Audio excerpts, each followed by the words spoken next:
रविवार की सुबह थी। बाहर हल्की बारिश हो रही थी। गली में बच्चों की आवाजें आ रही थीं, लेकिन सुरेश के घर में अजीब सी खामोशी थी।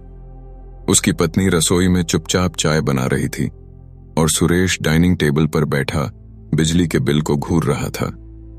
उसके सामने आधा खाया हुआ नाश्ता रखा था, लेकिन उसका ध्यान कहीं और था।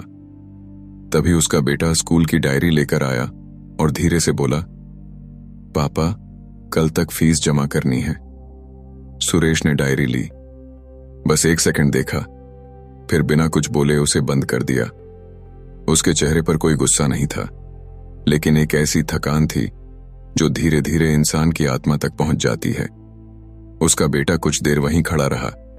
शायद उसे लगा पापा कुछ बोलेंगे, लेकिन सुरेश चुप रहा। वो साइलेंस बहुत भारी था। उसकी पत्नी दूर से सब देख रही थी।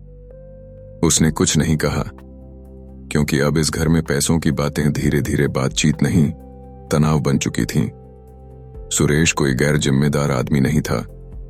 वो सुबह से रात तक मेहनत करता था, प्राइवेट कंपनी में नौकरी करता था, ओवरटाइम भी करता था। सैलरी बुरी नहीं थी, लेकिन फिर भी हर महीने कुछ ना कुछ कम पड़ जाता था। और सबसे अजीब बात यह थी कि उसे खुद समझ नहीं आता था कि पैसा जाता कहां है। कुछ साल पहले तक जिंदगी इतनी भारी नहीं थी। तब उनके पास ज्यादा चीजें नहीं थीं, लेकिन घर में हल्की सी खुशी थी। फिर धीरे धीरे जिंदगी बदलने लगी। सबसे पहले नया फोन लिया गया, फिर बड़ा टीवी, फिर बाइक अपग्रेड हुई, फिर बच्चों को अच्छे स्कूल में डालने का प्रेशर आया। सोसाइटी में लोग क्या सोचेंगे, ये डर भी साथ आने लगा। हर चीज ईएमआई पर आसान लगती थी। बस महीने का इतना ही तो देना है, यही सोचकर हर नई चीज घर आती गई। लेकिन किसी ने यह नहीं देखा कि हर ईएमआई सिर्फ अकाउंट से पैसा नहीं काटती, वो इंसान के दिमाग से शांति भी काटती है। सुरेश को याद है जब उसने पहली बार क्रेडिट कार्ड लिया था, उसे लगा था अब जिंदगी आसान हो जाएगी। लेकिन धीरे धीरे वही कार्ड उसकी सबसे बड़ी कमजोरी बन गया। स्ट्रेस हो तो शॉपिंग, मूड खराब हो तो ऑनलाइन ऑर्डर, ऑफिस में ह्यूमिलिएशन हो तो खुद को ट्रीट। उसे महसूस ही नहीं हुआ कि कब स्पेंडिंग जरूरत से निकलकर इमोशन बन गई। और यही सबसे डेंजरस चीज होती है। इंसान कई बार चीजें इसलिए नहीं खरीदता क्योंकि उसे जरूरत होती है, वो इसलिए खरीदता है क्योंकि उसे अंदर का खालीपन कुछ देर के लिए भरना होता है। एक दिन ऑफिस में उसके जूनियर ने नई कार ली। सब लोग उसकी तारीफ कर रहे थे। सुरेश मुस्कुरा रहा था, लेकिन अंदर से टूट रहा था। घर लौटते वक्त उसने पूरी रोड पर सिर्फ एक चीज सोची, मैं पीछे क्यों रह गया। उसी रात उसने कार लोन कैलकुलेटर खोला। उसकी पत्नी ने धीरे से पूछा, क्या अभी इसकी जरूरत है? सुरेश इरिटेट होकर बोला, तुम नहीं समझोगी। लेकिन सच ये था कि वो खुद भी नहीं समझ रहा था। उसे कार नहीं चाहिए थी, उसे वो फीलिंग चाहिए थी कि वो जिंदगी में पीछे नहीं है। अगले कुछ महीनों में घर में नई कार आ गई। शुरुआती दिनों में एक्साइटमेंट थी। फैमिली घूमने गई, फोटोज अपलोड हुई, लोगों ने तारीफ की। लेकिन कुछ हफ्तों बाद वही कार एक और मंथली प्रेशर बन गई। ईएमआई बढ़ गई, फ्यूल एक्सपेंस बढ़ गया, स्ट्रेस बढ़ गया। लेकिन जिंदगी वही रही। और यही वो मोमेंट होता है जहां डेट खत्म नहीं होता, बल्कि और मजबूत हो जाता है। क्योंकि इंसान प्रॉब्लम को समझने के बजाय खुद को डिस्ट्रैक्ट करने लगता है। सुरेश अब पहले जैसा नहीं रहा था। वो जल्दी इरिटेट हो जाता। बच्चों की छोटी आवाज भी उसे डिस्टर्ब करने लगी। रात को फोन साइलेंट करके सोता, क्योंकि रिकवरी कॉल्स का डर रहता। लेकिन सबसे ज्यादा दर्द उसे तब हुआ जब एक दिन उसकी पत्नी ने कहा, तुम पहले घर आते थे तो घर लगता था, अब लगता है कोई टेंशन अंदर आ गई है। वो बात सुनकर वो कुछ सेकंड तक चुप रहा, क्योंकि उसे पहली बार एहसास हुआ कि डेट सिर्फ बैंक अकाउंट को अफेक्ट नहीं करता, वो इंसान की पर्सनैलिटी बदल देता है। धीरे धीरे वो इमोशनली दूर होने लगा। पहले वो बच्चों के साथ फ्लोर पर बैठकर खेलता था, अब बस फोन स्क्रॉल करता रहता।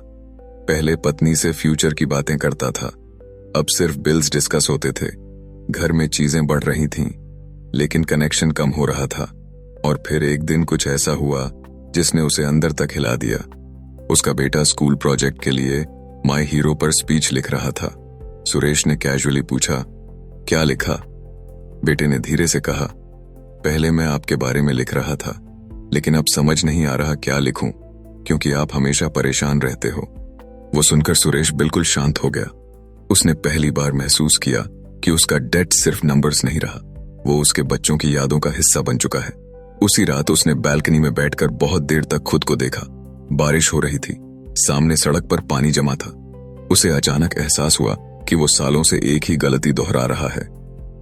वो हर इमोशनल दर्द का इलाज स्पेंडिंग से करने की कोशिश कर रहा था। स्ट्रेस हो तो खरीद लो, सैड फील हो तो ऑर्डर कर लो, कंपैरिजन हो तो अपग्रेड कर लो। और यही रीजन था कि उसका कर्ज खत्म नहीं हो रहा था, क्योंकि वो लोन नहीं चुका रहा था, वो इमोशन से भाग रहा था। अगले दिन उसने कोई मोटिवेशनल फैसला नहीं लिया। उसने बस पहली बार खुद से सच बोला। उसने एक पुरानी नोटबुक निकाली और हर खर्च लिखना शुरू किया। शुरुआत में उसे खुद पर शर्म आई। इतने सारे छोटे छोटे खर्च जिनकी कोई जरूरत नहीं थी। Random subscriptions, unnecessary food orders, impulsive shopping, status दिखाने वाले खर्च। पहली बार उसे साफ दिखा कि उसका पैसा चीजों पर नहीं, इमोशनल रिएक्शंस पर जा रहा था। उसने उसी दिन एक छोटा रूल बनाया। अब वो कुछ भी खरीदने से पहले खुद से सिर्फ एक सवाल पूछेगा, क्या मैं ये चीज खरीद रहा हूं या मैं अपने इमोशन से भाग रहा हूं? शुरुआत बहुत मुश्किल थी। कई बार वो कार्ड भर देता, फिर खुद को रोकता। सोशल मीडिया अनइंस्टॉल किया, क्योंकि कंपैरिजन उसे अंदर से कमजोर कर रहा था। वीकेंड पर बाहर खाने के बजाय वो बच्चों के साथ पार्क जाने लगा। शुरुआत में उसे ये सब बोरिंग लगा। उसे लगता था जिंदगी से मजा चला गया। लेकिन धीरे धीरे कुछ बदलने लगा। पहली बार महीने के आखिर में थोड़े पैसे बचे। पहली बार उसने बिना डर के बैंक बैलेंस देखा। पहली बार रिकवरी कॉल देखकर उसका दिल तेज नहीं धड़का। छोटे छोटे बदलाव थे, लेकिन असर बहुत गहरा था। उसने सबसे छोटे लोन को खत्म किया। उस दिन उसने सेलिब्रेशन नहीं किया, बस रात को चुपचाप सोफे पर बैठा रहा। उसकी पत्नी चाय लेकर आई और बोली, आज तुम बहुत दिनों बाद हल्के लग रहे हो। वो बस मुस्कुराया, क्योंकि कई महीनों बाद उसे खुद भी ऐसा लग रहा था। धीरे धीरे घर बदलने लगा। अब डिनर टेबल पर सिर्फ बिल्स की बातें नहीं होती थीं। बच्चे फिर हंसने लगे, पत्नी फिर फ्यूचर की बातें करने लगी। और सबसे बड़ी बात, सुरेश अब खुद से नफरत नहीं करता था। उसने समझ लिया था कि डेट इसलिए खत्म नहीं होता क्योंकि लोग सिर्फ ईएमआई भरते हैं, अपनी सोच नहीं बदलते। वो बार बार वही इमोशनल मिस्टेक्स दोहराते रहते हैं, टेम्पररी खुशी खरीदते रहते हैं और परमानेंट स्ट्रेस कलेक्ट करते रहते हैं। लेकिन जिस दिन इंसान अपने इमोशंस को समझना शुरू कर देता है, उसी दिन उसकी जिंदगी बदलनी शुरू हो जाती है। आज भी सुरेश अमीर नहीं बना, उसके पास लग्जरी लाइफ नहीं है, लेकिन उसके घर में अब डर कम है, शांति ज्यादा है। अब उसके बच्चे उसे देखकर टेंशन नहीं, मुस्कुराहट याद रखते हैं। और शायद यही असली सक्सेस है। वो फीलिंग कि रात को सोते वक्त दिमाग शांत हो, वो फीलिंग कि सैलरी आने से पहले डर ना लगे, वो फीलिंग कि तुम अपने परिवार के साथ बैठे हो और तुम्हारा दिमाग ईएमआई कैलकुलेशंस में नहीं भाग रहा। अगर आज तुम्हें भी लगता है कि कर्ज खत्म ही नहीं हो रहा, तो शायद प्रॉब्लम सिर्फ पैसे की नहीं है। शायद प्रॉब्लम वो इमोशनल पैटर्न्स हैं जिन्हें तुम बार बार रिपीट कर रहे हो। आज से बस खुद को ऑब्जर्व करना शुरू करो। हर खर्च से पहले खुद से पूछो, क्या ये जरूरत है या सिर्फ अंदर की बेचैनी? क्योंकि जिस दिन तुम्हें इसका जवाब मिल गया, उसी दिन तुम्हारी जिंदगी बदलनी शुरू हो जाएगी। अगर आपको ये कहानी दिल तक लगी तो अभी चैनल को सब्सक्राइब कर लो, क्योंकि यहाँ आपको सिर्फ मोटिवेशन नहीं, बल्कि जिंदगी बदलने वाली फाइनेंशियल क्लैरिटी मिलेगी।